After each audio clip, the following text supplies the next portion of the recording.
noite. No centro do Roda Viva de hoje está o jornalista Gilberto Dimenstein. Aos 40 anos, Gilberto Dimenstein, casado, 2 filhos, mora há 2 anos em Nova York, onde é correspondente da Folha de São Paulo. Um dos mais premiados jornalistas brasileiros, Dimenstein ganhou destaque no início dos anos 80, já na Folha de São Paulo, pelas séries de reportagem com denúncias sobre escândalos políticos, como a República dos Padrinhos, os buracos de Caximbó. Transformadas em livros, suas reportagens sobre corrupção do poder público lhe conferiram 10 prêmios jornalísticos. Nos últimos anos, tem se dedicado aos temas ligados à infância e à adolescência. Publicou A Guerra dos Meninos, revelando o assassinato sistemático de crianças no Brasil. Meninas da Noite, sobre meninas escravas que se prostituem, e O Cidadão de Papel, sobre direitos humanos. Dimenstein está lançando agora seu novo livro, Aprendiz do Futuro, reflexões sobre cidadania, desemprego, violência urbana e os desafios que o mundo globalizado impõe hoje, especialmente aos jovens. Para entrevistar essa noite o jornalista Gilberto Dimenstein, nós convidamos o Marcelo Beraba, editor executivo do Jornal do Brasil. O Gilberto Nascimento, editor assistente da revista Isto É. Luísa Najib Eluf, promotora de justiça do Estado de São Paulo. Júlio Lancelotti, coordenador da Pastoral do Menor. Paulo Vitor Sapienza, coordenador do SOS Criança, da Secretaria da Criança e do Bem-Estar Social. Frederico Lito, professor da ECA, coordenador científico da Escola do Futuro, ECA, Escola de Comunicações e Artes.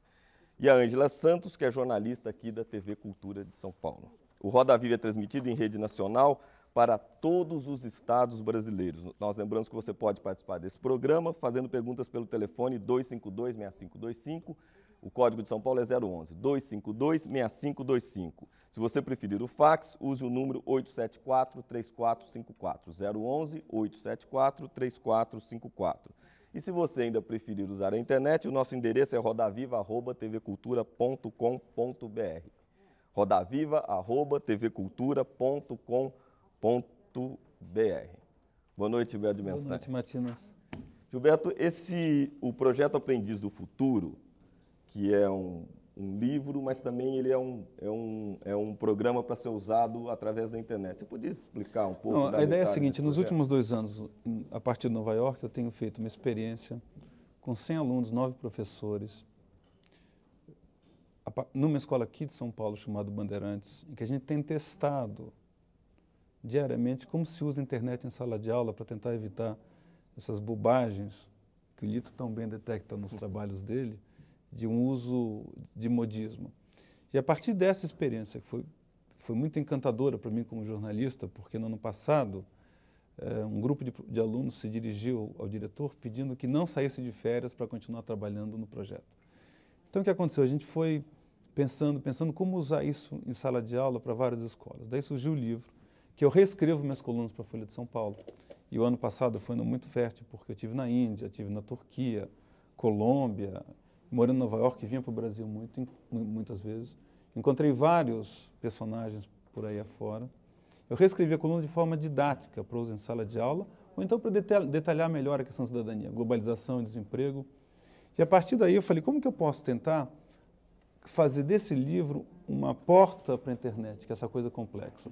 Então o que eu fiz? A gente criou uma homepage junto com o livro. Então o indivíduo lê o livro, e na homepage ele vai fazendo um caminhar, ele vai nos botões possíveis da internet. Então, de repente, ele está estudando sobre cidades, ele vai conversar com Gilberto Gil, ou então ele vai na página do Portinari. Então, é uma forma de você dar uma âncora pedagógica em sala de aula, que é o livro, que é bem detalhado, e ao mesmo tempo você permitir que o indivíduo viaje pelo mundo. É fundamental, a tese básica do meu trabalho, primeiro, que o aprendiz é o trabalhador do futuro.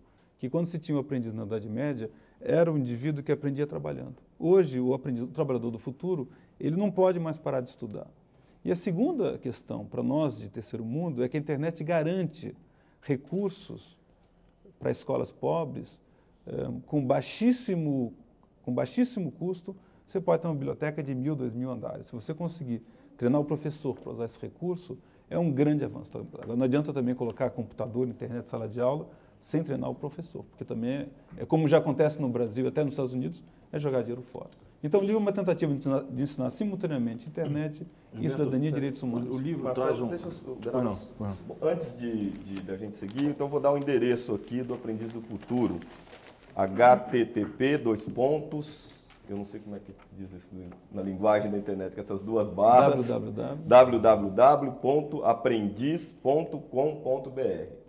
Aí dá para você anotar. Desculpa, Beraba. Não, de jeito nenhum. A minha curiosidade é o seguinte, Gilberto, quer dizer, você elegeu arbitrariamente alguns temas que norteiam o livro, quer dizer, espinha dorsal, tecnologia, bicho-papão, o emprego vai sumir, quer dizer, a questão do desemprego, quanto tempo o ser humano vai viver, somos mesmo todos iguais, violência. Por que foram esses temas? Alguns deles a gente sabe que são temas que você vem aprofundando, acompanhando há algum tempo, né? Como é que... Na verdade, os temas se complementam, Beraba, porque é difícil você falar em cidadania, em direitos humanos, se você não fala em questão tecnológica.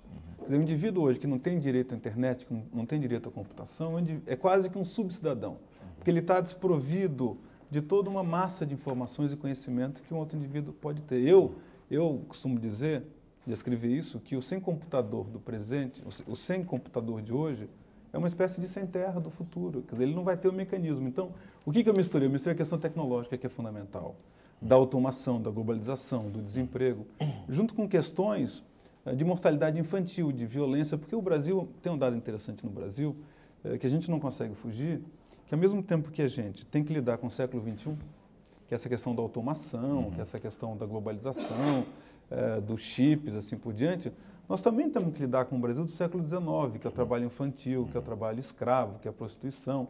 Então é impossível se imaginar um cidadão vivendo no Brasil sem lidar com essas contradições de um país que é muito heterogêneo, tanto em termos raciais, também em termos temporais. No Brasil você lida desde o indivíduo que mora no século XVIII, ou XIX, até com o que já está na Avenida Paulista, vivendo no século XXI. Então, a temática tenta incorporar essa diversidade brasileira. Então, eu tenho que falar sobre estresse, que é uma questão fundamental. Eu tenho que falar sobre epidemias também. Então, o debate sobre cidadania está muito distante do aluno no Brasil hoje.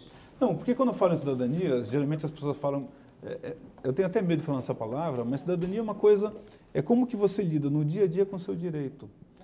O fato de você pegar, jogar um papel no chão, o fato de você arrancar um telefone público, ele é o mesmo rol de desrespeitos que está, embora com gradação diferente, o fato de alguém ser torturado numa cela. É todo um grupo de elencos em que direitos não são respeitados. Eu acho que por que eu coloco a cidadania como uma questão fundamental? Porque uma das questões básicas do Brasil que explica o nosso subdesenvolvimento é a falta de uma consciência de cidadania. É a falta de um respeito à comunidade. É a falta de um respeito ao direito. Isso vai em todos os lados. Olha, é interessante, hoje São Paulo, Rio de Janeiro, e eu que estou morando um tempo em Nova York, a gente fica com um olhar meio estrangeiro, né? Aqui o pedestre, o Lito também é de Nova York, pode conferir isso. O pedestre aqui é um acuado, né? Você anda na rua com medo de ser atropelado. Por quê? Porque o indivíduo atropela e sabe que pode não acontecer nada com ele. Se em Nova York a pessoa é atropelada, a vida do sujeito acabou. Então, meus filhos em Nova York, eles andam na rua com uma sensação de que a rua é deles. Aqui, a gente fica andando... São mínimos detalhes que, no final, vão compondo uma situação que é uma situação de desrespeito diário. Eu como brasileiro, me sinto diariamente desrespeitado. É esse trânsito que é infernal e não tem uma solução para o trânsito. É a sujeira nas ruas, são as escolas que estão caindo aos pedaços. Então, eu acho que o passo futuro do Brasil não é uma questão econômica, é uma questão política. Eu acho uma questão de mentalidade. Ô, Gilberto, eu olhei seu livro com cuidado, eu achei a parte da cidadania exemplar, realmente. E você tocou no livro nos pontos nevrálgicos. Como as pessoas se comportam em sociedade. Quer dizer, quando os homens saem da caverna, saem das suas fazendas e vêm morar em sociedade, em situação urbana, eles têm que ter um comportamento civil, um para com o outro, senão a coisa não anda, ou anda muito mal. Então, nos seus 2 anos nos Estados Unidos, você tem observado diferenças de estrutura em relação ao Brasil que te leva a crer que sempre nos seus artigos no jornal a gente nota que você diz para o seu leitor no Brasil, olha, aqui é uma ideia que nós poderíamos aproveitar lá no Brasil. Mas eu me refiro a certas coisas estruturais. Por exemplo, nos Estados Unidos se tem escoteiros, se tem clubes, mirins de beisebol, em que os jovens aprendem fora da escola formas de civilidade, de trabalhar, de cooperar. Aqui no Brasil, quando eu conto para alguém que eu era escoteiro em Nova York, eles acham a maior besteira, uma coisa paramilitar. Eu também fui escoteiro, agora posso confessar aqui. Eu fui escoteiro aos 17 anos de idade, 16 anos de idade. Então você aprendeu, também achavam que era uma idiotice. Você aprendeu como levar uma velhinha, atravessar a rua e tudo mais. Mas nessa diferença de estruturas, uma outra coisa que eu acho muito importante discutir é o fato de que nos Estados Unidos não existe um Ministério de Educação. Existe um Departamento de Educação do governo federal que guarda estatísticas, dá bolsas aqui e ali, mas que não tem a estrutura centralizada. Eu tenho uma amiga no Rio de Janeiro, Bárbara Eleodora, que sempre diz que a salvação da educação nos Estados Unidos é o fato de que não tem um Ministério de Educação.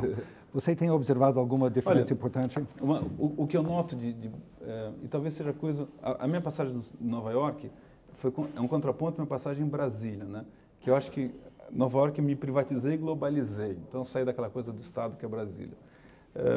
O que eu noto de encantador nos Estados Unidos, isso, especialmente em Nova York, é isso que você falou, Violeta, a coisa comunitária. Eu tenho um exemplo, que é um exemplo muito próximo, a escola dos meus filhos. A gente mora perto do Harlem, que é um bairro pobre.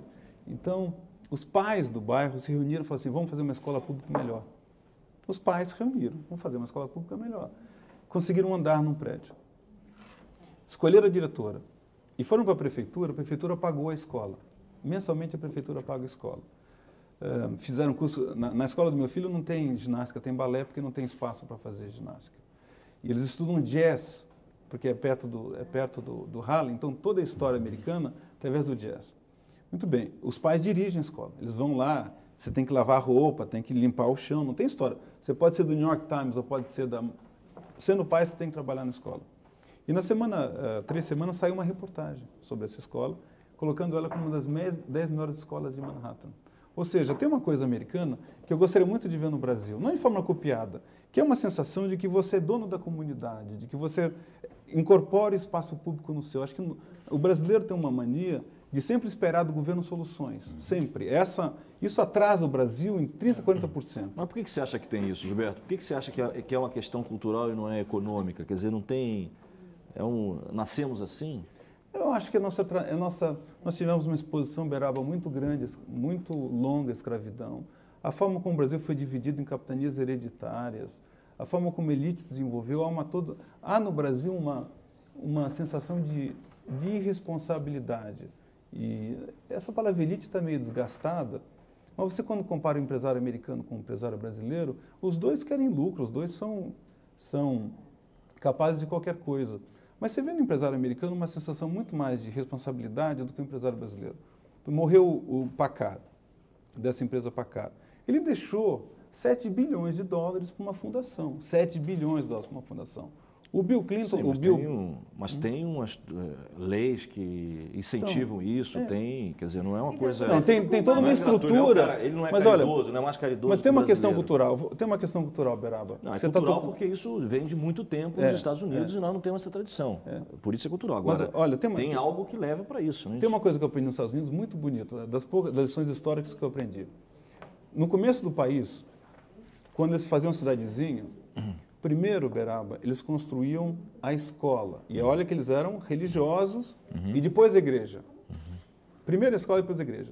Quando morria o prefeito se ausentava, não era prefeito, mas era... O substituto natural era o professor da escola. Então havia uma noção de que a educação era o centro do processo, que era a mola propulsora. Então tem uma questão comunitária americana que vem com a questão cultural, que é o contrário da nossa.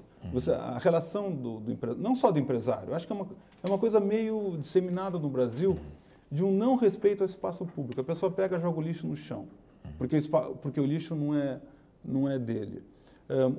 A relação do empresário com o Estado no Brasil é uma relação que mudou muito, mas essencialmente corrupta. Se você pegar o número de empresários que se beneficiaram de empréstimos do Banco do Brasil, não pagaram, se beneficiaram de empréstimos do BNDES, empréstimos da Caixa, reservas de mercado. Olha, a história do desenvolvimento do capitalismo brasileiro é muito parecida com a história da corrupção no Brasil. Corrupção em termos de favorecimento. Um número imenso de empresários que não pagam as contas no poder público. O devedor no Brasil é um beneficiário. Então, é uma falta de...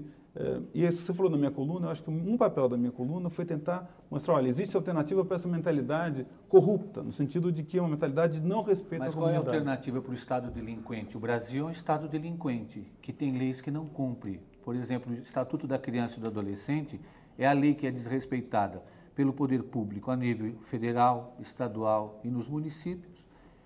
É relegado a um plano que quase de lixo por alguma parte do Ministério Público e do Poder Judiciário. É um Estado que se delinque cada vez mais e passa para a sociedade civil suas responsabilidades. Então, o Brasil tem projetos que você bem conhece, como o Projeto Axé, como a Pastoral da Criança, como trabalhos de grande magnitude nacional e de defesa da cidadania da criança. Agora, é possível a sociedade civil se organizar num Estado que é delinquente? Olha, Júlio, eu vejo a sua luta um tempão, a gente até já brigou junto, até com as mesmas pessoas, né?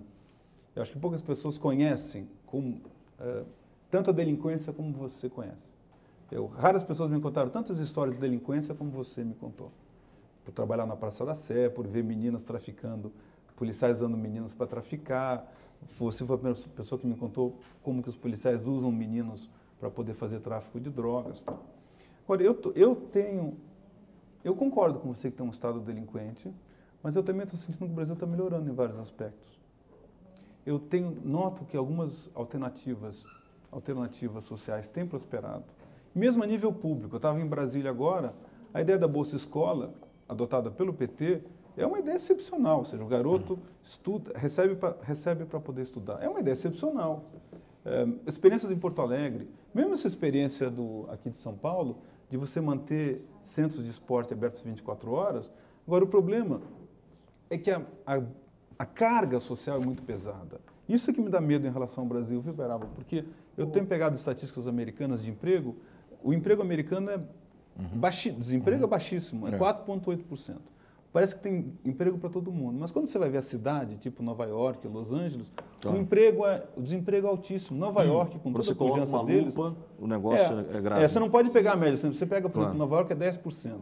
Em alguns bairros de Nova York, o número de jovens desempregados é quase 80%. E é ali que você gera as matérias de criminalidade. Aí você pega caso de São Paulo, Rio de Janeiro, você tem esse mesmo tipo de fenômeno, em que você tem uma criação de marginalidades gigantescas, as pessoas não se reciclam, ficam cidades abandonadas, deterioradas, e você não tem um aparato social para encarar isso. Você pega a polícia, a gente viu nessas 3 semanas, a polícia está habilitada a aguentar esse tipo de... A polícia não consegue enfrentar a polícia. Agora, os Estados Unidos tem algo que me deixou em pânico no Brasil, eles gastam em filantropia, os americanos gastam em filantropia 300 bilhões de dólares, que é quase todo o PIB brasileiro.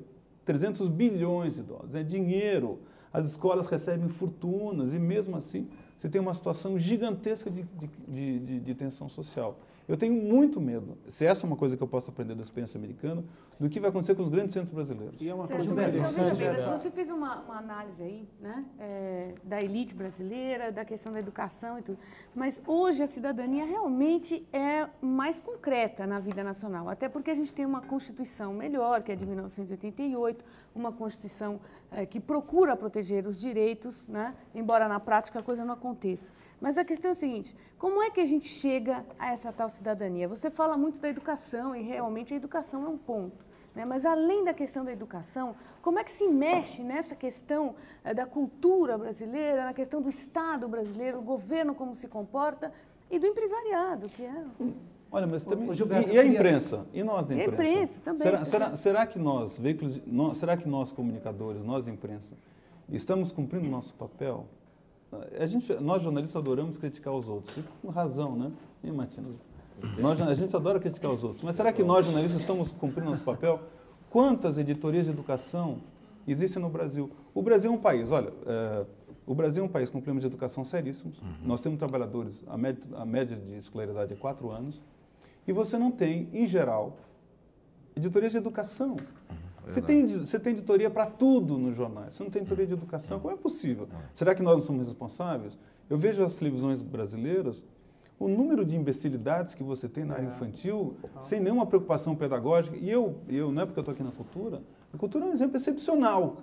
A cultura é um exemplo excepcional de programas infantis. Vê o financiamento de programas infantis. A Fiesp patrocinava, por que não patrocina mais? Então, existe um problema de comunicação que é fundamental. Então, você vê que é toda uma série de irresponsabilidades conjuminadas. É a polícia que não funciona direito, é o judiciário que não funciona direito, é o Congresso que não funciona. Então, você tem uma série de situações em que favorece essa relação frouxa diante da comunidade. E o narcotráfico que funciona bem. Eu tinha que te perguntar, nesse aprendizagem, o narcotráfico funciona bem, como é que funciona o narcotráfico nos Estados Unidos? Porque aqui no Brasil vai muito bem, obrigado. E nós vamos chegar num ponto que, como o Estado está enxugando e não faz mais política pública, nem aqui em São Paulo, nem em outros lugares, exceção tem em Porto Alegre, tem em Brasília, às vezes tem em Belo Horizonte, o Pacto de Minas pela Educação e tal. Agora, o que cresce aqui, de vento em popa, é a corrupção, os empresários associados à corrupção e o governo corrupto e o narcotráfico. Hoje em dia, aqui na periferia de São Paulo, quem está cuidando das creches é o narcotráfico. O traficante faz churrasco na praça principal do bairro, o delegado vai para comer. Está elegendo deputados, vereadores. E o delegado vai para o churrasco. Vai para o churrasco. E nós temos que... O delegado vai para o churrasco. Vai para o churrasco também. E todo mundo sabe, todo mundo sabe. E o narcotráfico cresce e nós não estamos conseguindo competir com o narcotráfico. As nossas escolas não estão conseguindo, as nossas pastorais, os nossos movimentos populares não estão conseguindo. E em algumas áreas da periferia, nós temos quase que fazer um pacto silencioso com o narcotráfico. Não é nem de omissão nem de ação, mas é de política de vizinhança para você atuar em algumas áreas, Algumas ações pastorais ou de movimentos populares entram em algumas áreas porque o narcotráfico te tolera. E é engraçado porque nessas áreas, Júlio, que você vai andando, também anda os camburões, né? E anda o carro da polícia, para camburões receber da polícia. O dinheiro, para receber então você o dinheiro. sabe, as pessoas que frequentam essa zona sabem que vai no ponto de narcotráfico, inclusive eles têm um código de buzinar 3 vezes, para pegar o dinheiro do narcotráfico. Isso é muito diferente dos Estados Unidos? Hã? Isso que o Padre Júlio está descrevendo é muito diferente daqueles lugares onde você, colocando uma lupa, tem 80% de desempregados, etc, nos Estados Unidos? Não é tão escancarado. Lá? Mas não é tão escancarado assim de você buzinar 3 vezes. Agora, o narcotráfico dos Estados Unidos tanto que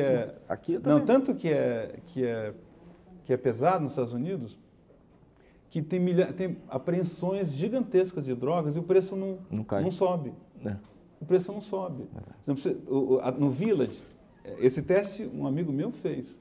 No Village, lá maconha em Nova York, eles entregam por telefone. Você liga, as pessoas mandam. E esse amigo nosso fez o teste na casa dele, eu estava fazendo uma matéria na Folha, ele pediu simultaneamente maconha e pizza, para saber o que chegava antes. A maconha chegou antes, e com a vantagem que a maconha não precisa vir quente, né? Então, é uma cidade em que e eles gastam, os americanos gastam por ano em controle, na prevenção e punição de drogas, 65 bilhões de dólares. Mesmo assim, a droga não para. Quer dizer, há um sistema de corrupção gigantesco. Eu, por exemplo, tenho uma posição diferente em relação às drogas. Até uma posição que eu tenho recebido muitas críticas. Eu acho que drogas têm que ser descriminalizado e o Estado tem que cuidar da prevenção e do tratamento. Não tem dado resultado a repressão. Infelizmente, não tem dado resultado. Eu fico pensando, eu como pai, tenho um filho de 9 e um de 6. Eu prefiro que Deus que me livre dessa possibilidade. Mas se meu filho tivesse algum problema, se eu pedisse que ele pegasse drogas numa farmácia ou de um traficante. Agora, é justo você trancafiar um garoto que usa heroína, que é viciado em heroína, que é viciado em cocaína? É justo você prender alguém com a maconha? Ou seja, é um problema muito sério. Agora, Gilberto, esse tempo que você ficou lá, você tem contato aqui e tudo mais, melhorou ou piorou? O quê? Brasil. O Brasil melhorou. Melhorou? O Brasil melhorou. Gilberto, o Brasil na média melhorou muito. Júlio, só um segundo. O Brasil melhorou.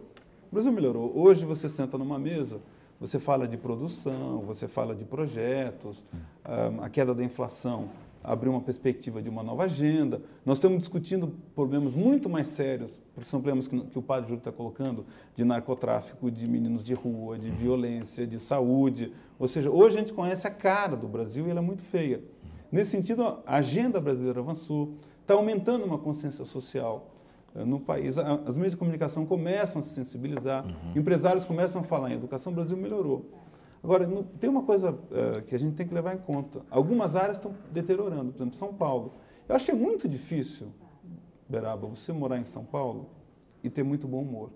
Porque qualquer pessoa que mora em São Paulo, o bom humor não resiste até as 11 horas da manhã. Gilberto, São Paulo E São Paulo é um formador de opinião, porque é uma cidade, olha, é impressionante, isso é um pouco olhar estrangeiro que eu estava falando. Eu não sei se você sente a mesma coisa. Você olha as pessoas saindo da rua. A rua deixou de ser um espaço público. E o espaço público passou a ser o shopping center, que é uma cidadania falsificada. E as pessoas cada vez mais incorporando a violência como se fosse uma coisa de rotina. Eu me sinto uma coisa assim meio... Eu estava contando uma vez que eu fui numa festa, as pessoas não foram de carro na festa. Eu falei, por quê? Porque tem medo que o carro seja assaltado. Não. Você incorporou a loucura na cidade. Mas São Paulo, Gilberto, é o retrato do Brasil. O que migram de gente para cá é um negócio violento. Para você ter uma ideia, por exemplo, a maioria das crianças que se encontram em situação de rua vêm ou de outros municípios, mas principalmente dos estados, de outros estados, como Pernambuco, Minas e demais. Por quê? Porque São Paulo, você dá uma volta no quarteirão, por exemplo, você fatura de 20 a 30 reais na esmola por dia. Quanto? 20 a 30 reais? É, por dia fatura uma criança. Então, no final do mês, ele ganha mais que uma professora de ensino. Ganha mais que uma professora. Então, São Paulo é o resultado dessa crise. Mas uma parte ele tem que pagar para a polícia civil, outra parte ele paga para a polícia militar. Não, para droga. Outra parte ele paga, quanto que no fim diminui. Viu? Não, a maioria desse dinheiro, a maioria do dinheiro que ele tem na mão vai para droga. É o custo. Ele não tem imposto de renda na fonte, mas ele tem que pagar para o policial. Ele tem mas que você está entendendo? Um delegado está cobrando aqui em São Paulo R$10 mil a R$15 mil para aliviar o boletim de ocorrência.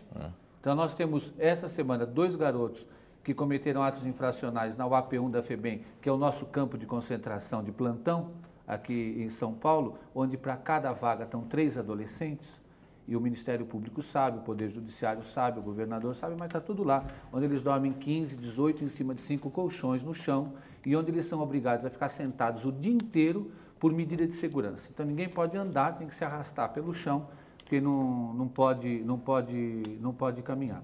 Então, essas são as realidades que a gente tem e a polícia que chega a cobrar 10 mil, 15 mil reais para aliviar o boletim de ocorrência de menino que cometeu ato infracional. Acho que falta para nós, e talvez seja essa a diferença, que aí, quando você diz que o Brasil melhorou, eu fico muito feliz, porque eu estou procurando, às vezes, onde é que melhorou e não consigo achar. Né? Porque a gente vê, em termos do Estatuto da Criança e do Adolescente, nós damos passos pontuais. Então, quando há uma experiência positiva em Brasília, a gente vê logo. Quando há em Porto Alegre, quando há em Belo Horizonte, a gente vê logo. Mas a gente não vê isso no conjunto do Brasil como uma política pública e como uma decisão que a sociedade brasileira tomou de qualificar a vida das nossas crianças e dos nossos adolescentes. Nesse sentido, eu acho que falta ética e o que existe no Brasil hoje sobrando para exportar é a lógica do cinismo. Então, se faz um discurso, mas a prática, quando a gente vê a prática, quando a gente vê que nós não estamos nem no século XVIII lá na UAP1 da FEBEM. Eu acho que ele estava para lá Agora, e por isso não caminha.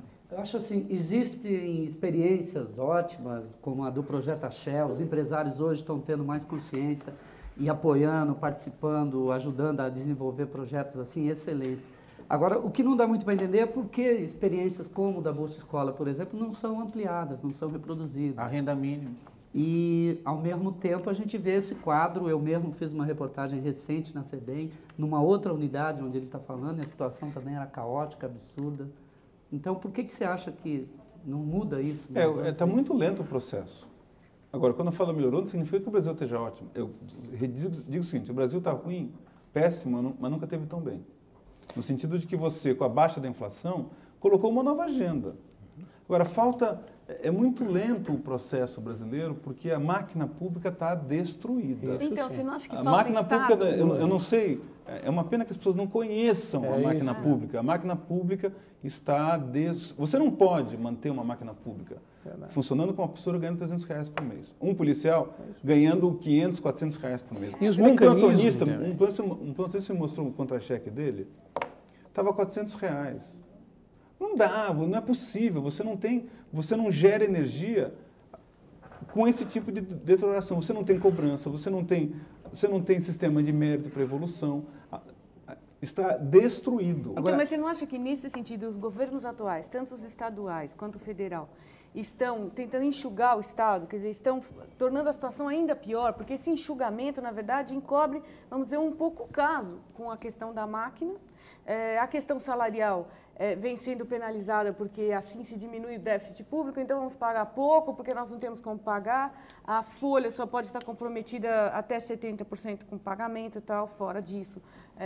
Não é inconstitucional, inclusive vai passar a ser a partir do ano que vem. Então, o que nós estamos tendo? Nós estamos tendo um país que não investe em serviços. E, na verdade, a população está sem os serviços. Né? E isso é de extrema importância. Agora, eu tenho a impressão que o governo está caminhando no outro sentido. E quanto mais pobre a clientela, pior remunerado é o funcionário. Porque, por exemplo, quando tem que lidar com o Banco Central, com o Banco do Brasil, são órgãos mais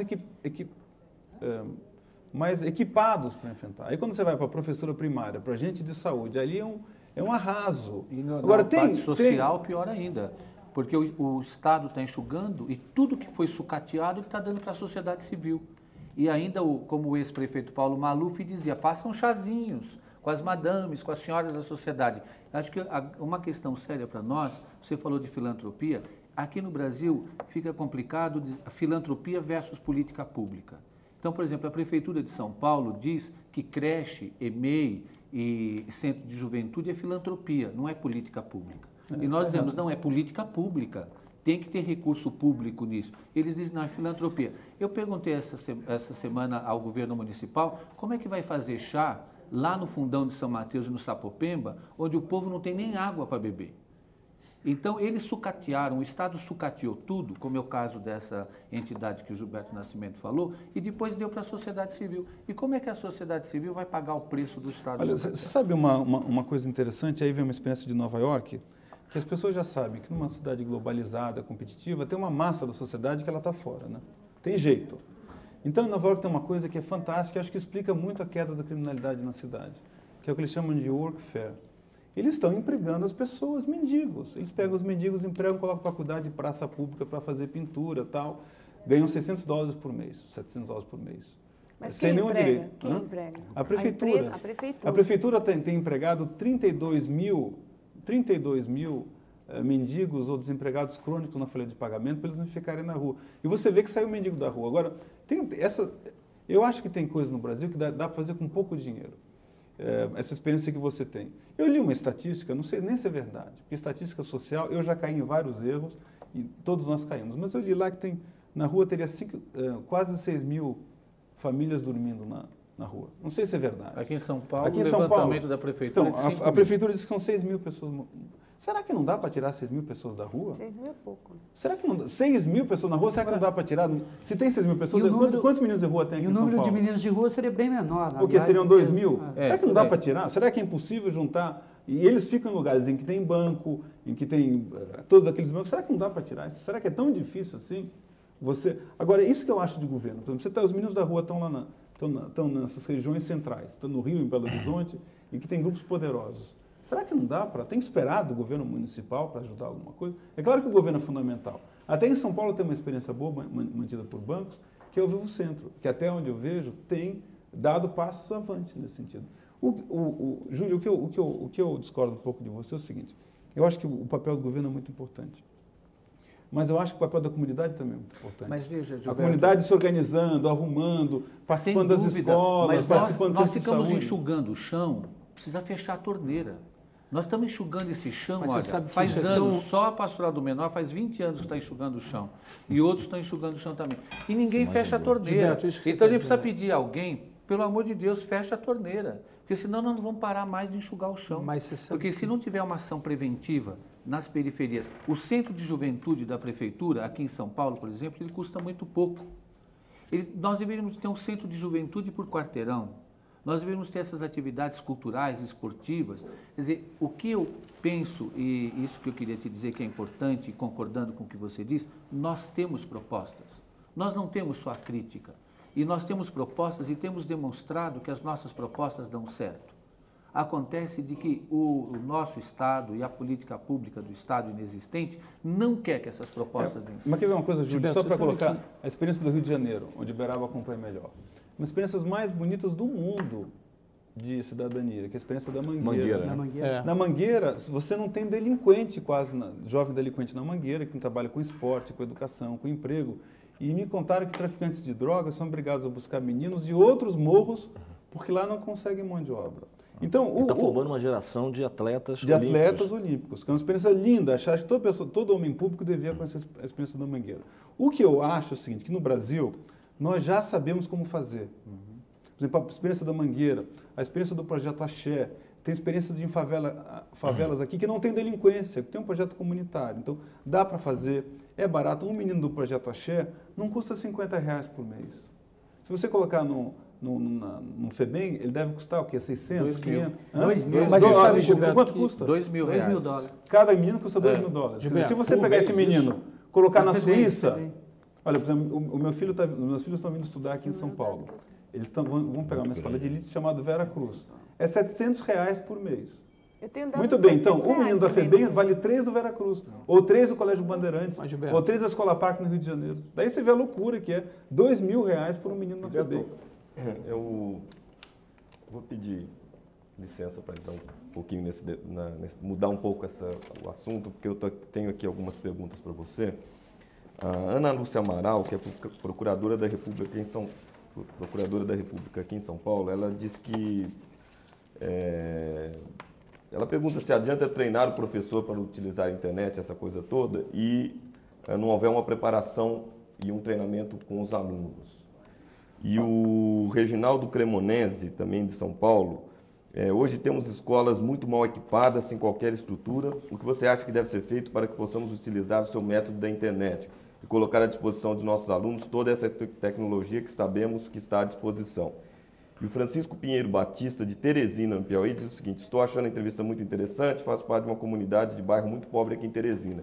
De que maneira o senhor poderia nos ajudar a ter acesso às informações para poder aplicá-las aqui em nossa comunidade? Olha, eu vou tentar resumir numa questão só, que puxa pela primeira questão.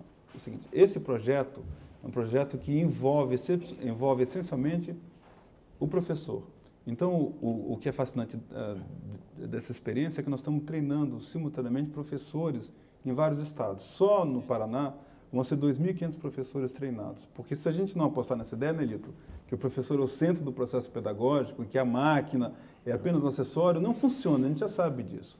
Então, mas quando você tem, olha, quando me perguntam o que é ideal numa sala de aula, é o seguinte: o que é melhor, um bom professor sem computador ou um mau professor com computador? Nós não temos dúvida de que o bom professor sem computador é melhor do que uma opção com computador. Mas um bom professor com computador é imbatível, porque ele garante ao aluno recursos que ele não teria. Eu vi no Harlem, por exemplo, uma experiência tão bonita, talvez foi a experiência mais linda de educação e informação que eu vi na minha vida. Eles ensinaram Dante Alighieri para meninos no Harlem. Os garotos colocaram a Divina Comédia na internet. Tiveram que entrar na Divina Comédia e colocar em web. Então, existe você com a internet na mão, você tem uma biblioteca na sua cidadezinha. Independente da cidadezinha, não tem nada. Agora, o fundamental é treinar o professor. Esse projeto está sendo colocado em 33 favelas no Rio de Janeiro. Ele está sendo colocado em Brasília. Ele vai envolver escolas públicas de São Paulo, sem contar escolas privadas. A Fundação Bradesco vai se colocar nas suas escolas também.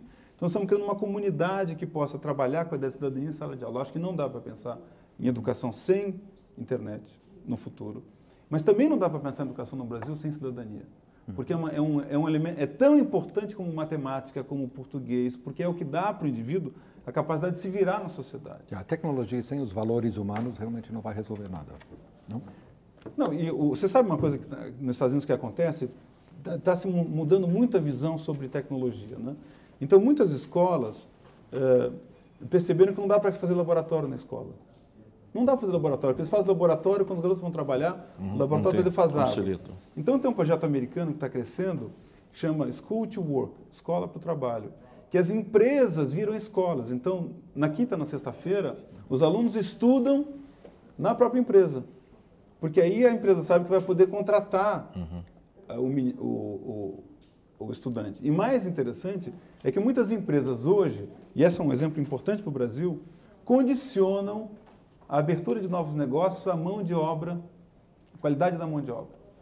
Olha, e hoje, esse talvez seja o fato mais importante para a gente ressaltar no desafio brasileiro. Hoje, o trabalhador brasileiro tem em média 4 anos de escolaridade. De cada 10 profissões abertas nos Estados Unidos, 8 necessitam 2 anos de faculdade. Um policial de Nova York necessita 2 anos de faculdade. Ou seja, se o Brasil não mexer nessa relação que há entre escolaridade, produtividade e trabalho, a chance de crescimento do Brasil está, olha, lamento muito, está inviabilizada. O Brasil não consegue crescer. Não adianta o IPEA vir com esses numerozinhos, IBGE, porque não há chance, porque você não tem quem manipule a máquina, se não tiver um conhecimento de matemática, de linguagem para poder manipular. Num artigo seu, de 2 semanas atrás, você diz que o Brasil gasta, em média, por volta de R$600 por ano por aluno, investimento em educação. E nós sabemos que os dados dos Estados Unidos são, em média, de 8 a 9 mil dólares por ano por aluno investimento. Em comunidades mais ricas vai até 13 e 15 mil dólares. Você acha que o Brasil vai poder competir nas décadas que vêm no mercado internacional com mão de obra tão desqualificada? O Cláudio de Mori Castro, num artigo na Veja, 2 anos atrás, diz mais ou menos o seguinte: a educação no Brasil não vai mudar porque o povo brasileiro não exige uma educação melhor. O que você acha disso? Olha, eu não concordo com isso. Eu me lembro, eu acho que a educação é um valor brasileiro. E nos pobres é um valor brasileiro. Eu me lembro na campanha do Lula, houve um dado interessante, que os pobres falavam assim, não voto no Lula porque ele não tem educação. Não tem educação formal. Mas na USP ele era votado. Ou seja, a educação é um valor. E as pessoas, tem um dado que não é muito colocado, mas os meninos insistem em ficar na sala de aula. É que a sala de aula que expulsa eles. Se você pegar o tempo que a criança fica na escola, eles demoram 12 anos para completar 8. Então há uma insistência, as pessoas percebem esse valor. Agora, é isso que a gente estava falando, está destruído. E tem você não monta, sistema educacional como professor ganha $300. Olha, um professor que não lê jornal não tem condição de ser professor. Lamento muito, não dá para você ser professor sem ler jornal. Você não sabe o que é o mundo. Eles não têm direito, não têm dinheiro. Aliás, uma das ideias do nosso projeto é fazer com que o professor leia a internet ou na sala de aula, até para não poder comprar, até para não precisar comprar jornal. Faço não. Agora, você não acha que essa se o professor não pode ler jornal, que ele lê na internet, lê a Folha, lê o Estado, lê o Globo, lê a Gazeta do Povo. Claro, daí que eu mostro que tento mostrar que a internet é uma coisa que tem alta eficiência em países subdesenvolvidos. Você não acha que essa escola, me perdoe, Gilberto, você não acha que essa escola hoje no Brasil, ela não é mais atrativa? Porque, veja bem, a gente evolui na internet, no campo do conhecimento, uma série de outras coisas. E a escola, eu acho que ela não evoluiu. Hoje uma criança ela não quer muito mais saber se delta é igual a b ao quadrado, a tabela periódica, ela quer outros tipos de informações e de respostas. É uma coisa interessante, ela não quer mais ficar na sala de aula. A escola no Brasil é montada com a ideia de que o saber é chato, em geral. Então, as pessoas acham que você aprender tem que ser chato. E eu que fui da turma dos rebeldes, que não conseguia prestar atenção, tive uma visão mais clara disso. Você estuda física distante de química, de biologia, você estuda português distante de história. Então, são cadeiras estanques que o indivíduo não vê a função disso. Enquanto não tiver uma mudança de como ensinar e o professor se preparar para isso, por exemplo, na questão da internet, da computação, ele vai exigir que o professor mude de postura. Mude para melhor, ou seja, o professor vai ter que ser um facilitador diante desse mundo de dados. O que adianta ele chegar na sala de aula, olha, as informações são essas, se o garoto pega no computador, as mesmas informações. A estrutura de educação do Brasil, em geral, é chata. E as escolas públicas fazem o garoto memorizar, que é uma bobagem. Imagine se você precisa saber os afluentes do Rio Amazonas. Imagine se você precisa saber se isso daí tem alguma importância. Então a escola pega o número de idiotices, enumera e diz, se você souber esse número de idiotices, você passa de ano. Que não tem o menor conteúdo com a realidade. Eu acho que a educação hoje, em função desse impacto tecnológico, que você tem que ser criativo, flexível, tem que ser filosofia em abundância, tem que ser artes em abundância, música. A escola tem que ser um espaço em que você exercite criatividade. Claro que tem que ter história, mas olha, não dá para pensar escola sem filosofia, sem arte, sem música. Tem que ir no museu. É muito mais importante isso, tão importante como você ensinar a raiz quadrada. Gilberto, por favor. Nós vamos fazer um pequeno intervalo e voltamos daqui a pouco com a segunda parte da entrevista com o jornalista Gilberto de Menstein. Nós voltamos já.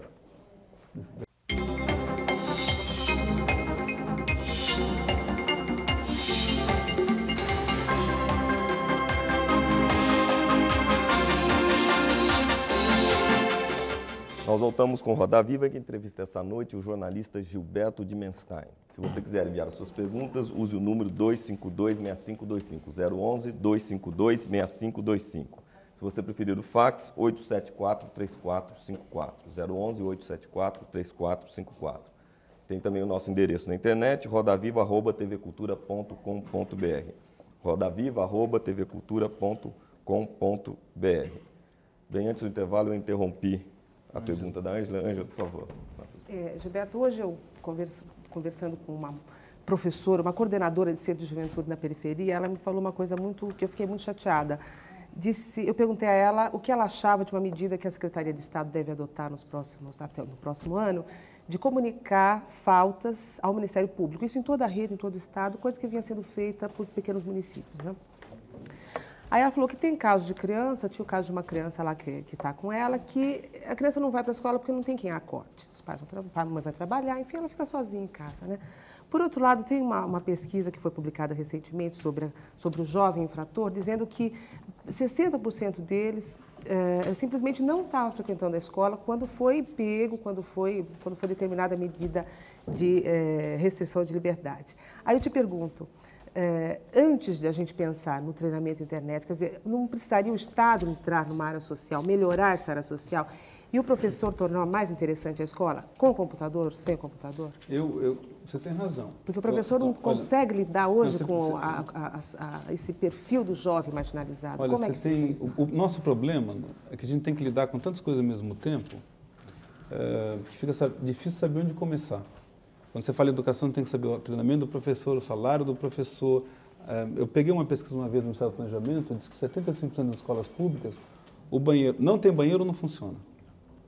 Então, às vezes, você está falando de internet, em escola que não tem banheiro, computador, escola não tem banheiro e tal. É que a minha visão é a seguinte, é que a internet é um meio tão barato, desde que você seja treinado, para você ter uma biblioteca em sala de aula, que você economiza tantos recursos. Agora, nós estamos afogados numa crise social. Tudo que a gente fizer vai ser pouco. Por mais que a gente faça pouco, por mais rápido que a gente faça, é lento. Agora, você veja o seguinte, existem várias iniciativas já no Brasil de escolas dando certo, escolas públicas. Você pega Minas Gerais, você já tem vários efeitos do processo em Minas Gerais. Você pega no Paraná, a mesma coisa. Agora, você sabe onde a escola melhora mais? É quando ela depende do governo, mas também depende quando a comunidade se envolve na construção da escola. Porque se o pai não se envolve, se a mãe não se envolve, é muito difícil. É muito complicado.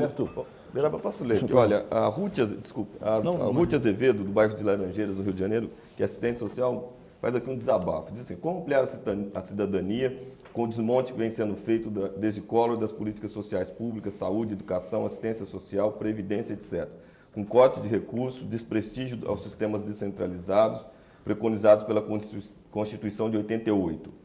Entregar as políticas sociais à iniciativa privada e responsabilizar a sociedade civil não é uma forma de desresponsabilizar o Estado num país de mais de 30 milhões de indigentes? O que você acha do desemprego gerado pela reestruturação produtiva? Como dizer que o país melhorou com desemprego crescente? Quando a gente fala que o país melhorou, sempre vai ter momentos em que situações em que o país está ruim. Agora, repito, o fato do Brasil não ter que lidar com uma inflação tão alta, está crescendo. É um ponto favorável ao Brasil. Agora, o que ela falou também é correto. Existe um problema de desemprego que é explosivo no Brasil. Porque você pega na questão europeia ou na questão americana, você tem um colchão imenso. Nos Estados Unidos a pessoa tem vale... E o crescimento no Brasil é a taxas bem baixas, né? Não. Para as necessidades do país, né? Não, a taxa é baixa, e mesmo que fosse uma taxa alta, também seria uma taxa baixa. E pior, ele é mais cruel em algumas regiões urbanas de alta concentração. Então cria uma situação explosiva. E você não tem um aparato nem administrativo e nem dinheiro para aguentar isso. Eu acho que as situações... Se você me perguntasse qual a principal questão social brasileira, é o desemprego localizado nesses centros que você não tem como lidar. Porque o que acontece é o seguinte, o jovem nem entra no mercado de trabalho. Ele entra na delinquência, ele entra nas drogas, entra no narcotráfico.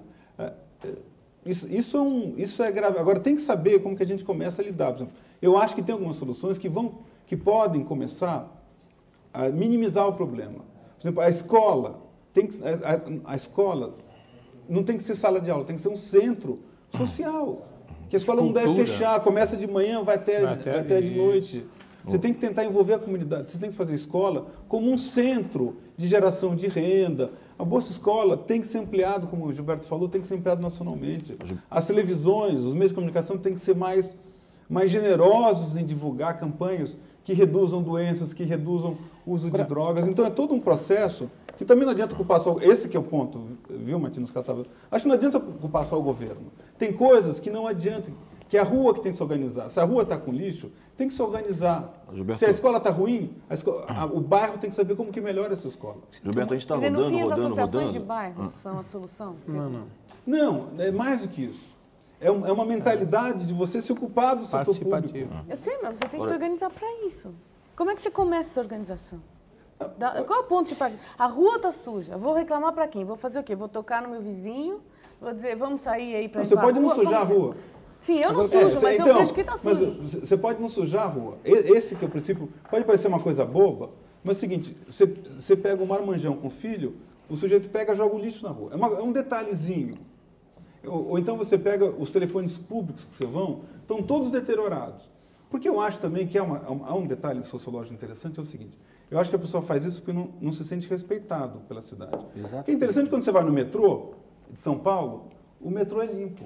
É engraçado porque... Mas tem o lance da impunidade e da punição. O metrô tem uma vigilância, também não é só a questão que o cara entrou lá dentro, tem algum desses casos, por exemplo, telefone, trânsito, as pessoas sabem que não vai acontecer nada. No Rio, a gente deu uma matéria, estão multando 1.700 multas por dia na linha vermelha, não acontece nada. Os 1.700 são multados, mas não tem que pagar, não tem nada. Quer dizer, então eu acho que tem um lado de impunidade também nisso. Não é só uma questão cultural. Você está certo. Estados Unidos, por exemplo, se pune, não se pune. Mas você está certo, mas também tem uma... Acho que o indivíduo no metrô se sente um pouco mais respeitado, porque o metrô é limpo, o metrô de São Paulo, não sei qual é o metrô... Gilberto, você vê Brasília agora. Brasília era um acidente de trânsito terrível, botaram aqueles pardais, não é isso? Diminuiu. A população está berrando lá, está gritando, quer que tire a lá em Brasília, quando as coisas mais engraçadas... Lá em Brasília, um juiz deu uma liminar suspendendo os pardais. E agora, tem político que defende o seguinte, eu nunca vi... Olha, isso é coisa de piada. Os pardais são radares escondidos para que as pessoas não andem. Lá em Brasília é uma loucura o que eles andam. Exatamente. A velocidade. Aí os políticos estão defendendo que anuncie quando vem o pardal. Mas daí parece piada de português. Você só vai cumprir a lei naquele... Então anuncia o seguinte, olha, a 10 metros vai ter um radar secreto. Aí você vê... Eu acho que a impunidade tem um peso grande nessa história. E o individualismo, eu acho que o que o Gilberto está propondo, eu achei preciosíssimo quando você falou da importância da filosofia, da música, da arte, da cultura, a escola como um centro de cultura, um centro das pessoas pensarem, onde o saber é prazeroso, da alegria do saber. Agora, nós estamos, de certa forma, marchando ou andando na contramaré, porque toda a mensagem que a mídia bombardeia, que a cultura bombardeia nesse momento, é o individualismo. Os próprios levantamentos, a Globo fez agora um levantamento sobre aquele malfadado programa Você Decide, e coloca que quando entra dinheiro, a ética vai para o brejo. Então, existe uma questão ética, uma falta de confiabilidade, a questão da impunidade. E a questão também, e aí quando você fala da organização popular, eu ia te fazer uma pergunta um pouco incendiária, mas acho que a sua opinião é muito importante nesse sentido. As organizações populares são muito bombardeadas no Brasil e você sabe que nós passamos por uma fase de destruição das ONGs.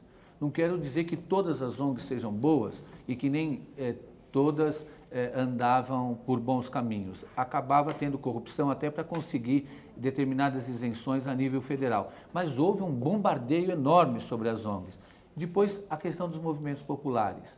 E aí eu te perguntaria, o que significa para você hoje, a nível da tua vivência no Brasil e a nível do teu distanciamento, da tua reflexão na distância, que é muito importante, o movimento dos trabalhadores rurais sem terra? Olha, eu também tenho uma resposta um pouco incendiária nesse lado, talvez aí a gente vai discordar. Se me falarem que o movimento sem terra é para criar uma renda mínima, para você manter a questão, o indivíduo na terra, ele não vindo para a cidade, eu concordo. O que eu não me sensibilizo é a ideia de ser uma prioridade nacional a questão da terra. Porque a vocação das pessoas é sair do campo, o campo se mecanizar. E no caso dos sem terras, Júlio, acho que tem muita maluquice junta. Tem muito radicalismo, tem muita exacerbação, tem aposta não só na questão da terra, mas na aposta geral. É claro que eu tenho que ficar preocupado com a questão sem terra, as pessoas estão vindo para cá. Agora, eu não sei se a melhor solução, nesse final de século, é fazer uma reforma agrária. Eu não sei se tem dinheiro para isso, pode até parecer cruel falando isso. Mas se há uma escassez de recurso, me parece muito mais bom senso jogar isso em programa de geração de renda vinculados à educação e que possa absorver essa mão de obra que vem para a cidade do que para a terra. Eu acho que eles estão exacerbando. O que eu vejo eles falarem, o que eu vejo eles proporem de tomada de terras, de desafio, eu acho que desacredita até o próprio movimento, Júlio. Estão próximos aqui? Desacredita até o próprio movimento. Agora, ninguém nunca investiu mais em educação do que o movimento sem terra, né?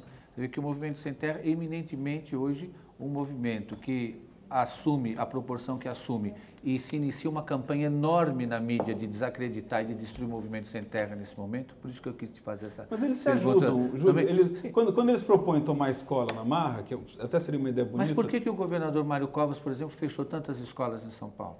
Mas ele está errado nisso. Pois é, fechou. Nós temos muitas escolas fechadas. Prédios e prédios e prédios de escolas públicas fechadas. Agora, não poderiam ser outras coisas? Entregar para a comunidade, fazer ali centros culturais? Claro, nós temos proposto... Por que nós não temos nas nossas escolas estaduais uma hora da capoeira?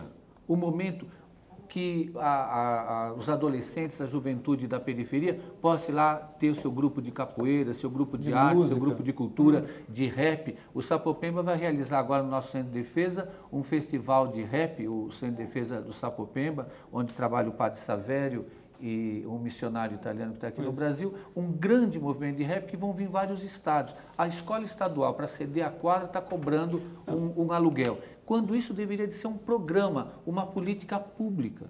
Mas tem uma coisa, ele falou de ONG, é uma coisa tão encantadora a criatividade de ONG. Aqui em São Paulo tem um projeto com gangues de grafiteiros. Na PUC. Que eles pegaram os grafiteiros e começaram a trabalhar de forma construtiva com a grafitagem. Eles estão fazendo verdadeiras obras de arte com a grafitagem. Então, essa questão do respeito, quando a comunidade se sente respeitada, ela devolve com respeito. Quando a cidade se sente desrespeitada, uma vez me ensinaram o seguinte, quando você for pedir emprego num lugar ou for ser contratado, em primeiro lugar, vá no banheiro dessa empresa. Porque lá você vê se uma empresa é boa ou não. Se o banheiro estiver destruído, se tiver papel no chão, é ali que o empregado se vinga da empresa.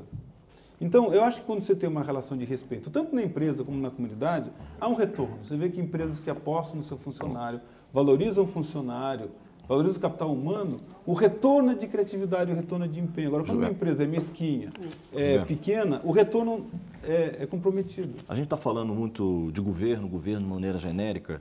Gostaria de ouvir a tua opinião sobre o governo Fernando Henrique Cardoso, ou seja, cujo passado é um passado de um professor universitário, ética, quer dizer, todos esses conceitos. E é um governo hoje contestado em alguns desses pontos que foram colocados aqui.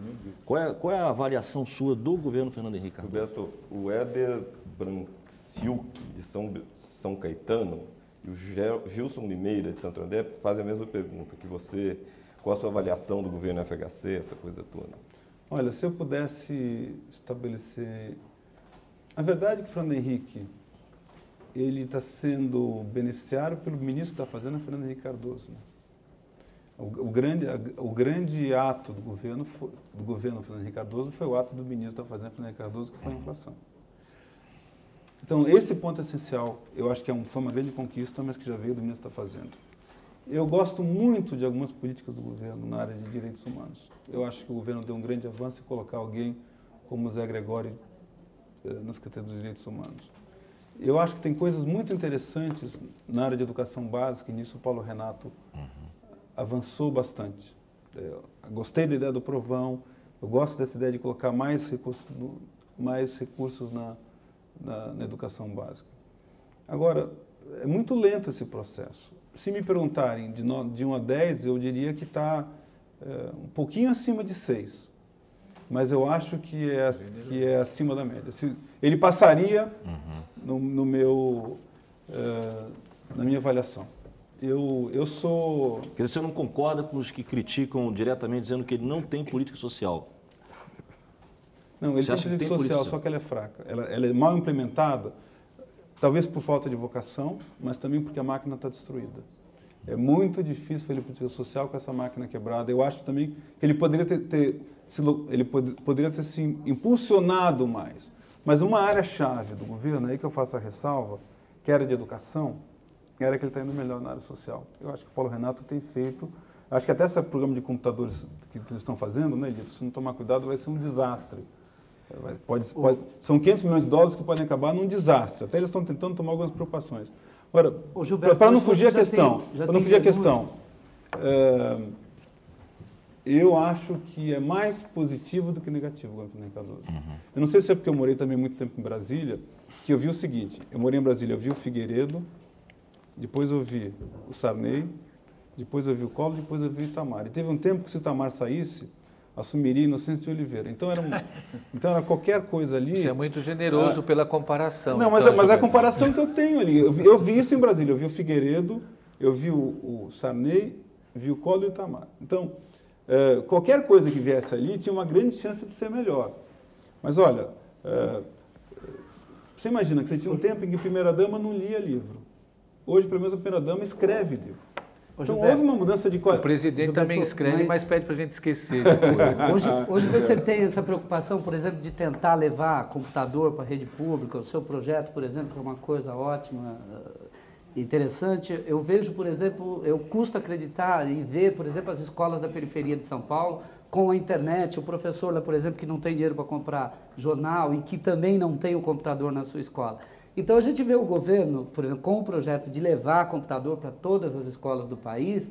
Agora, a gente fica assim profundamente triste e tal quando começa a receber denúncias de escolas, por exemplo, em Minas Gerais, que estão comprando computadores superfaturados, né?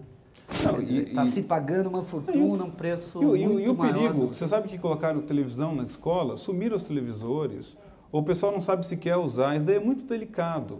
Porque você tem que dar uma máquina acoplada, como você falou, tem que ser uma máquina acoplada a um projeto pedagógico.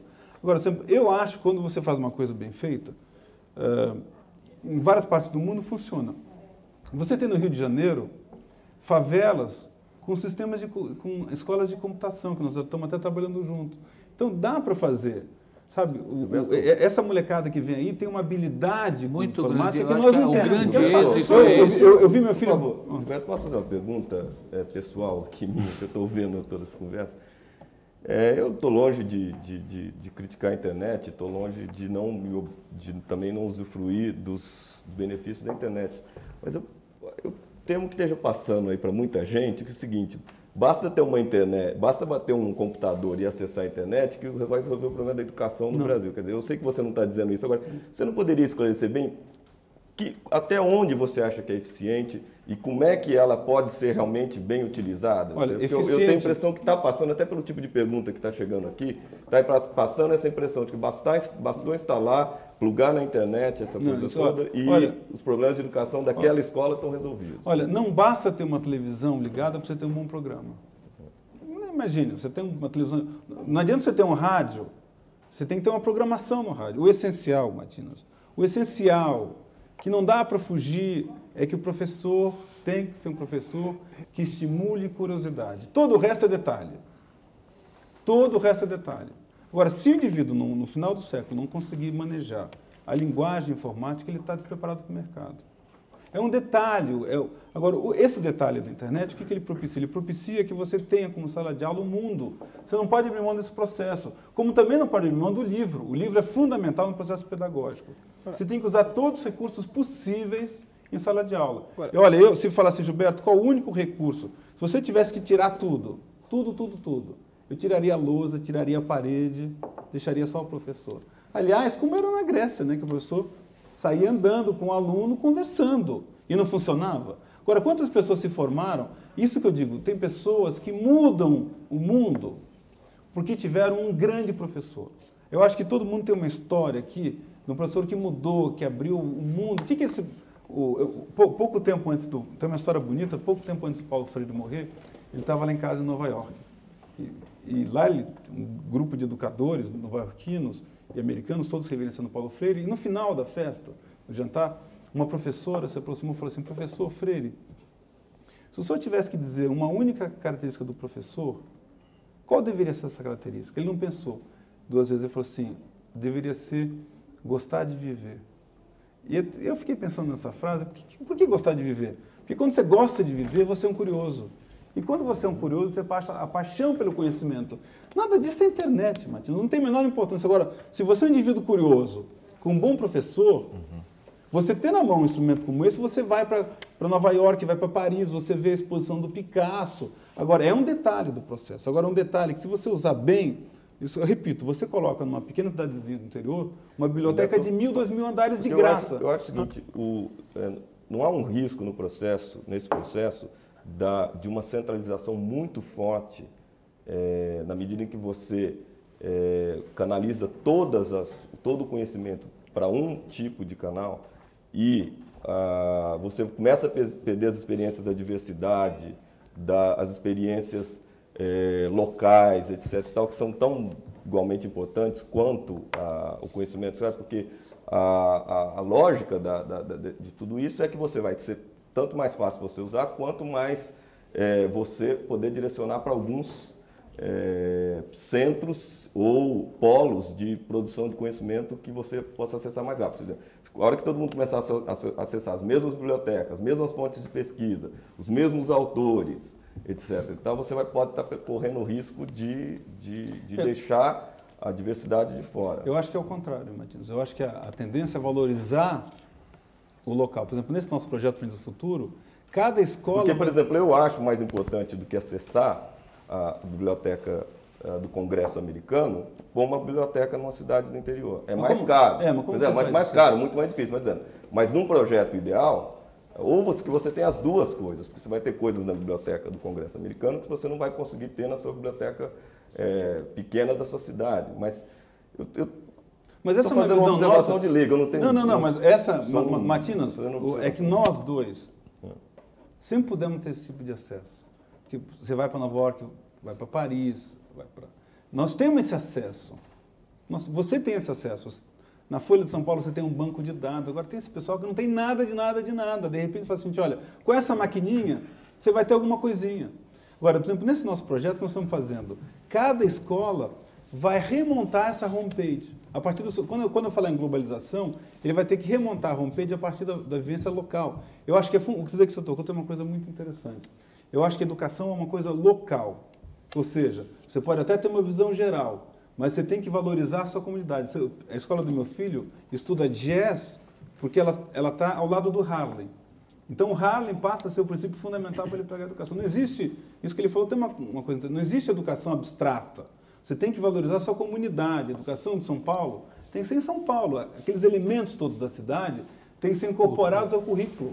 E deixa a Roma para depois.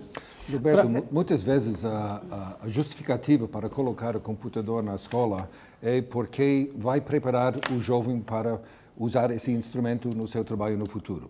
Outras vezes a justificativa é porque ajudar ele a pensar de novas formas, usar imagens, sons e textos. Eu estou convencido, gostaria de saber a sua opinião sobre isso, se em um país como o Brasil, com tanto menino pobre, E tanto o menino que tem baixo autoestima, que a melhor justificativa para ter o computador na sala de aula, em todas as salas de aula, é a possibilidade de aumentar esse baixo autoestima do aluno, deixando o aluno mexer, navegar e, com isso, ver que ele é capaz de fazer muito mais do que o sistema atual de educação permite. O que você Olha, acha? o computador para um tipo de aluno vagabundo é uma maravilha.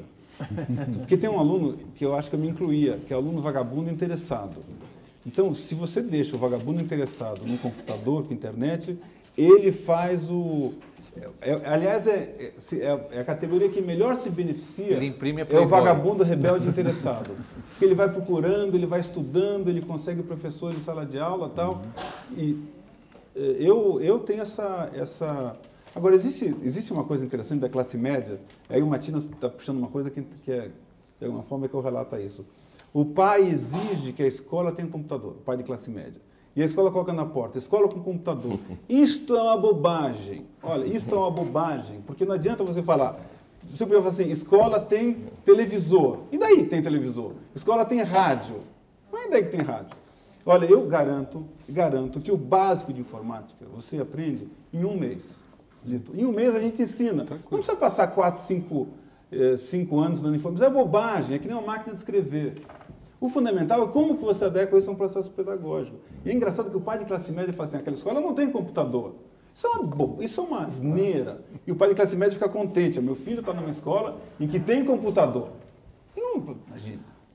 Agora, Gilberto, você não acha que você fala de globalização, computador, internet, você não acha que esse excesso da humanização da máquina e a banalização do ser humano, onde o ser passou a ser segundo plano, ou seja, o ter é muito mais importante que o ser, não está tirando das nossas crianças uma etapa fantástica chamada infância e colocando nelas a falsa adolescência, onde nós estamos caminhando cada vez mais por um processo de esfriamento das relações humanas, né? Nós estamos fazendo com que a fraternidade, o relacionamento, princípios primordiais para o desenvolvimento do ser humano, sejam jogados de segundo plano e cada vez mais nós estamos se fechando dentro de um computador, de uma máquina, outras coisas mais.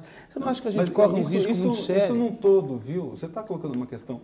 Eu tenho 40 anos hoje.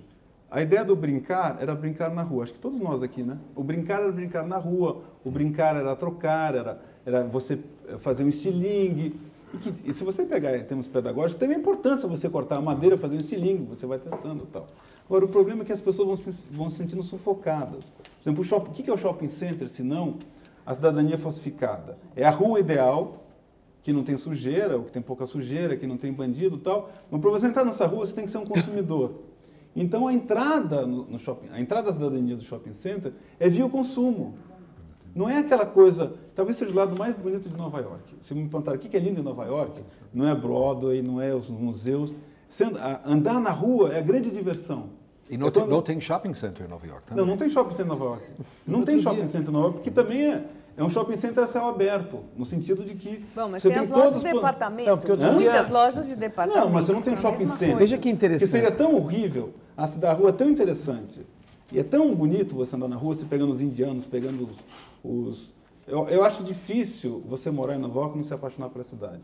Eu acho que quem mora em Nova York e não se apaixona é porque tem algum problema. Você sabe que eu acho que... Olha, é porque tem um problema, porque assim, quem gosta de gente com seus defeitos, se apaixona por Nova York. Aquela coisa séptica das...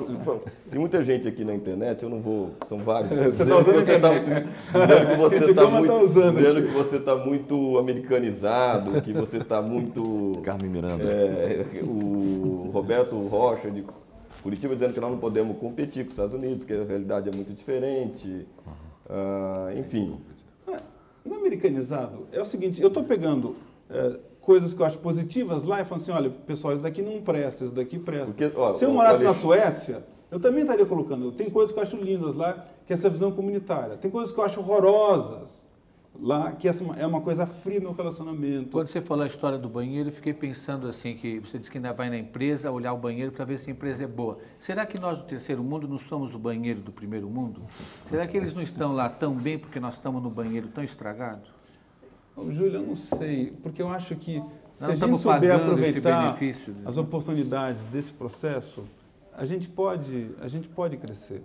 Agora, vai depender disso que a gente está colocando, até que ponto nós temos um sistema de conhecimento que nos... Porque você pega países como economicamente, Singapura... na questão da globalização, o que nós estamos pagando de serviço da dívida externa, quer dizer, na verdade, nossas crianças, nosso povo está sofrendo, está vivendo a situação que vive, porque outros estão vivendo muito bem. Quer dizer, nós não teríamos que levantar um pouco o nível aqui e talvez baixar um pouco o de lá, ou mesmo nessa dialética de que lá também existe o terceiro mundo, como aqui também existe um primeiro mundo. Mas acho que tem uma relação. Por que a África está abandonada do jeito que está? Por que os Estados Unidos têm tão pouco interesse na África? Por que países como a Somália não tem nem governo constituído mais, não tem congresso, não tem nada? Então, nessa miséria. Mas a culpa não é da globalização, porque daí veio antes da globalização. Sim, mas e fabricando tudo isso e construindo tudo isso, essa economia toda que existe cada vez mais globalizada, vai fazendo, tem uma relação. Nós estamos tão pobres porque outros estão tão ricos. Na mesa deles sobra tanta comida porque na nossa falta tanta. Eu acho que há uma relação e eu acho que um grande passo que se pode dar é usar esses instrumentos, como você tem colocado, também nessa questão da solidariedade internacional e de perceber a filosofia do direito, a filosofia da convivência internacional, quer dizer, pensar esses problemas a um nível de corresponsabilidade. Tem um cinismo, você olha o cinismo americano, já que, fazendo contraponto ali no Martino, o pessoal fica falando em paz, mas os americanos começaram a vender armas para a América Latina. Isso é um absurdo, quer dizer, eles ficam falando em pacifismo e vendem armas para a América Latina para criar uma corrida armamentista. Então, esse ponto eu fecho com você. Precisa ter um sistema internacional para trabalhar com a África, trabalhar com a América Latina, de solidariedade, até por uma questão de interesse desses países. Por onde que o africano vai morar? O africano vai morar na Europa, vai lotar as ruas da Europa. Ele vai lotar as ruas de Manhattan, da Flórida, do pessoal da América Central. Gilberto, outro dia eu volto novamente no campo da fraternidade e a tecnologia. Outro dia uma pessoa de classe média, muito bem desenvolvida, perguntava para mim, pô, Paulo, eu estou com um problema muito sério com meu filho. Quantos anos tem seu filho? 6 anos. Eu dou amor para ele, carinho, ele tem computador, ele tem disco, ele tem tudo que você pode imaginar de tecnologia, mas ele não tem o amor do pai, a participação, o convívio, levar essa criança no cinema, outras coisas mais. Que conclusão que eu chego e lhe pergunto? Será que daqui 30 anos o desafio não vai ser nós termos a coragem de pôr em prática aquilo que nossos avós faziam há 40 anos atrás? A fraternidade, beijar alguém com amor, a dignidade. Será que em um determinado momento essas crianças não vão chegar numa certa complexidade, com 20 anos, num tédio brutal, de ter tantas informações, mas não ter aquilo mais importante, o fator humano? Isso que me preocupa. É duro. Será você sabe que você está colocando uma coisa que me pega, acho que pega todos nós aqui. É duro ser pai contemporâneo hoje, porque ao mesmo tempo que você tem a noção dos traumas psicológicos, a vida moderna é tão horrorosa no sentido de que você não tem aquele espaço da conversa na mesa que a gente tinha com nossos avós. O que acontece? A televisão é a nossa babá, a babá dos nossos filhos. Não tem a conversa, não tem a troca, não tem... E nada disso substitui. Quem já morou nesses lugares mais calmos, ou teve umas famílias mais tradicionais, o prazer de você aprender com os avós, aprender com os pais, é uma coisa tão rica. E eu acho que tem uma neurose nas crianças atuais por causa do consumo, né? Porque a gente fica se sentindo culpado que a gente não dá tempo. Então você entuxa o menino de brinquedo. Aí você aqui em São Paulo, no Rio de Janeiro, você tem um processo de estresse, que o garoto sai da aula, aí vai para a natação. Depois da natação, vai para o judô. E vai depois do judô virtual. Vai... E ainda tem o bichinho virtual. Aí tem o bichinho virtual. Aí não sei o quê. Chega às 8 horas, o garoto está arrasado, porque passou por um corredor polonês de atividades, aí vê os pais dormem. Olha, você vê, aí cada um tem que ter motorista, obviamente, que você não consegue manter essa atividade sem ter motorista. O garoto fica dentro do carro, indo da natação para o karatê, do karatê para a aula de artes, E é um processo de desencargo de consciência. Mas esse não é um problema da escola brasileira também? Porque nos Estados Unidos, por exemplo, a escola fornece aula de natação, autoescola, por exemplo, aula de artes, você faz tudo. Outro idioma, você pode aprender espanhol, alemão na escola. Aqui não, a escola dá o mínimo, mesmo as escolas particulares. E a família tem que providenciar o resto, levando para lá e para cá. Agora, o pai de classe média hoje, padrão, se você fala com o professor, ele vai te contar, ele quer que a escola trate de matemática, português, da vida sexual do filho dele, que quer educação sexual, da ética, que é tudo. Ele tem que cuidar e tem que também cuidar dos problemas psicológicos do pai. Não, é verdade, o professor tem que cuidar do pai que está brigando com a mulher. Sai fora. Então, eles colocam uma carga na escola e tiram uma carga da família. Agora, eu acho, não sei, o Lito, que é educador, é capaz de dizer mais. Eu tenho uma suspeita, que cientificamente não é comprovada, de que o processo educacional é 60%, 70% a família e o resto da escola. Uma boa família, estimulante, que leve a museu, que leve a cinema, que leve a teatro, que converse.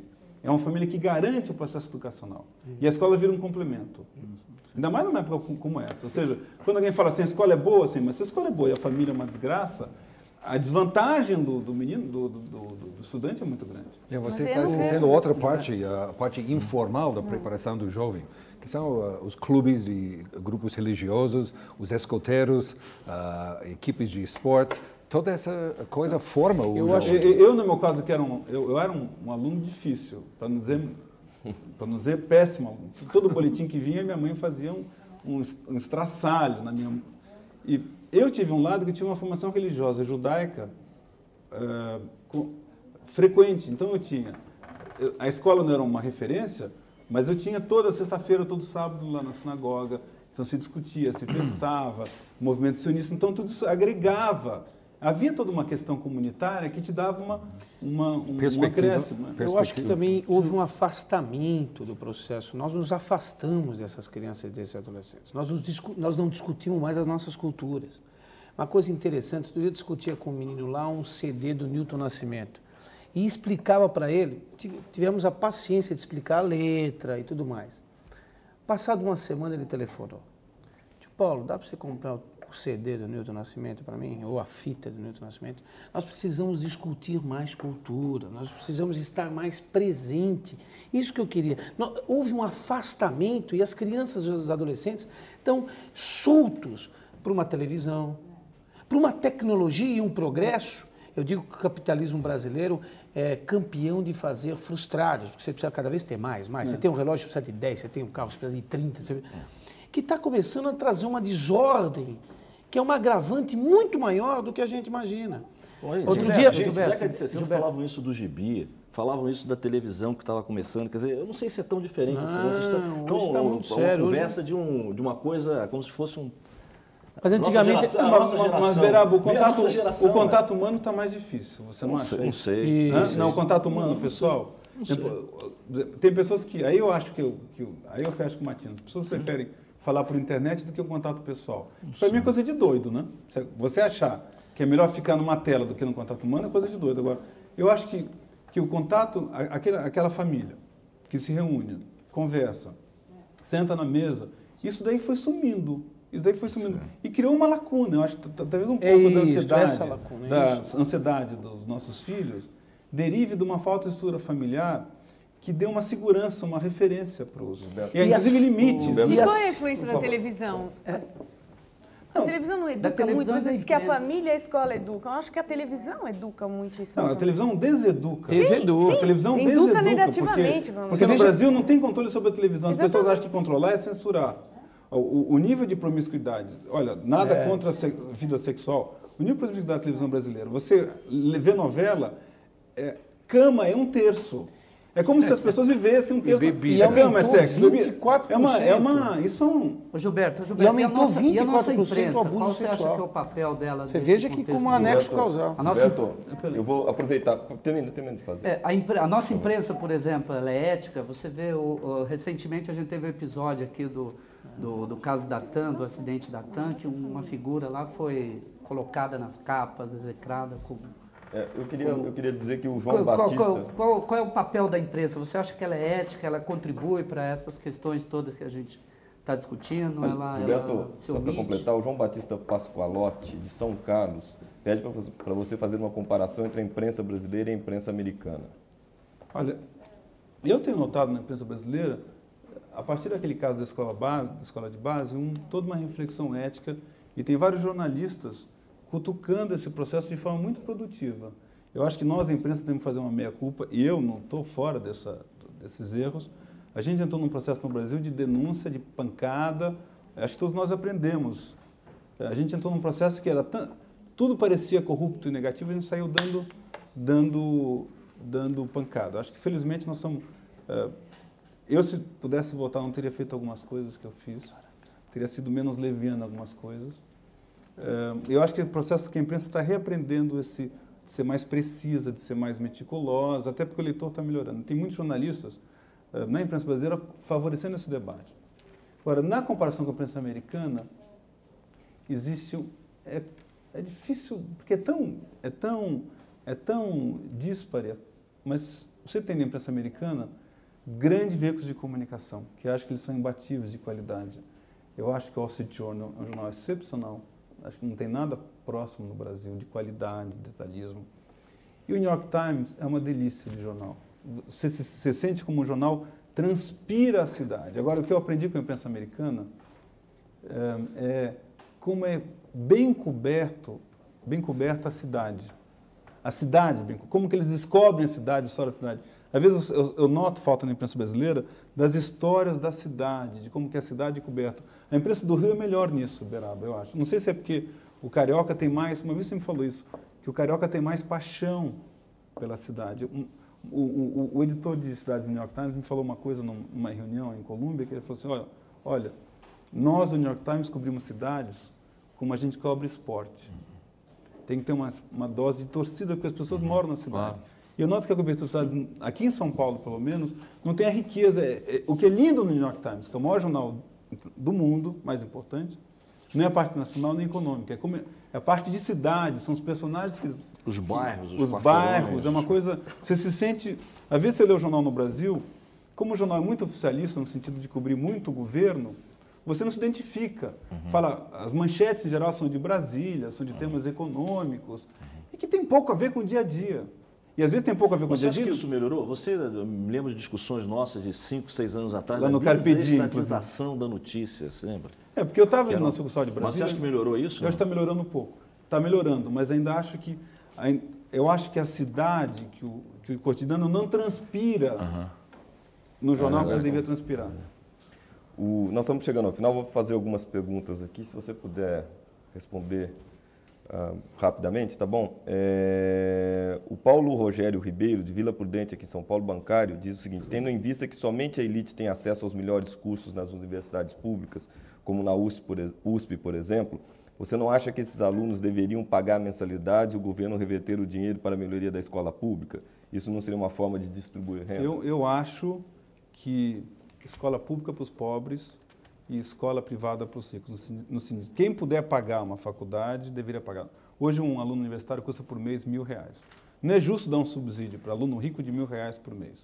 Então, eu acho o seguinte, vamos garantir bolsa de estudo para quem não pode e cobrar do aluno. Aliás, acho que nos absurdos nacionais é você fazer com que o meu filho, no futuro, não pague escola pública.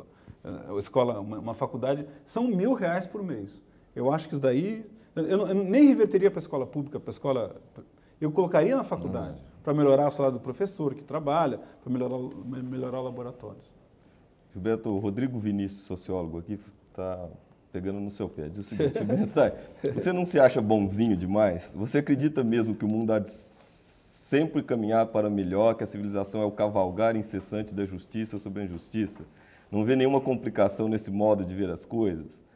Ingenuidade, é bom mocismo, ou esse mundo ideal que você prega não seria um tanto chato? Gilberto, Talvez fosse chato, mas como que eu chego aqui num programa de televisão, sendo jornalista, e vou pregar sacanagem? Olha, pessoal, é melhor que as pessoas se matam, que a gente pega os meninos de rua. Você já imaginou chegar numa posição como essa? Aí eu quero assim, olha, parabéns, você está sendo realista, você está pregando. Não dá. Já tem tanta malandragem no dia a dia, ainda vem um jornalista aqui, ainda vai pregar mais. Como é que você se define hoje, politicamente? Putz, eu já não sei mais. Está obsoleto isso. Isso daí parece meu filho Gabriel, de 5 anos, estava lá no Central Park, vendo 2 times com o Solidel jogar, de judeus, né, no Central Park. Aí ele perguntou assim, papai, afinal, você é judeu ou vegetariano? Estou mais ou menos assim. Gilberto, o Luiz Eduardo Flores, a Fátima Kaftan, a Lígia Queiroz, a Beatriz Bergamin, todos mandam parabéns pelo seu trabalho. Acho que é um trabalho importante que tem que ser continuado. Eu tenho aqui vários pedidos, se você pode dar o seu endereço na internet. Você pode dar. Gdimen, GDIMEN@ol.com. Eu posso fazer uma correção? Olha só. Aquela matéria cachimbo que você falou foi uma obra coletiva. Certo. Aliás, o Marcelo Beraba participou, quer dizer, não foi, eu participei ali, mas foi um pedaço para também não ficar uma... Já que a gente está falando em precisão e ética, fica essa correção aqui. Bom, o livro está aqui, o projeto Aprendiz do Futuro, e se der para a gente pegar o endereço outra vez do projeto também, que há muitos pedidos para pegar o endereço, você pode ler o endereço aqui, http://www.aprendiz.com.br. Gilberto, muito obrigado pela sua presença aqui nesse programa. Muito obrigado à nossa bancada de entrevistadores. Obrigado pela sua atenção e pela sua participação. E o Roda Viva volta na próxima segunda-feira, às 10h30 da noite. Até lá, uma boa semana para vocês e uma boa noite.